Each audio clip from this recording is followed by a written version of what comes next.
শেষ জামানার সবচেয়ে ইম্পর্টেন্ট জায়গা হচ্ছে এই প্যালেস্টাইন, এই জেরুজালেম।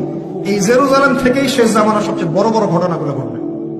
ওইখানেই দেখবেন দাজ্জালের সাথে লড়াই হচ্ছে, দাজ্জালকে মেরেও ফেলা হবে ওইখানে। ওই জায়গাগুলোতেই ঈসা আলাইহিস সালাম আসবেন, ওখানে ইমাম মাহদী, সবই ওখানে। শেষ জামানার বড় বড় ক্যারেক্টার সব ওখানে, সবই ওখানে। এমনকি যে বাহিনীর কথা বলা হয়েছে শেষ জামানায়, একটা বাহিনী, আল্লাহর সেনাবাহিনী, লড়তে লড়তে লড়তে লড়তে ওই জেরুজালেম পর্যন্ত চলে যাবে। পৃথিবীর কোন শক্তি ওদেরকে দমন করতে পারবে না। এটাও হাদিস আসছে। এমনকি এমনও হাদিস আসছে যে লাতুকাতিলুন্নাল ইয়াহুদ, তোমরা ইহুদদের সাথে যুদ্ধ করবে, নবীজি বলেছেন।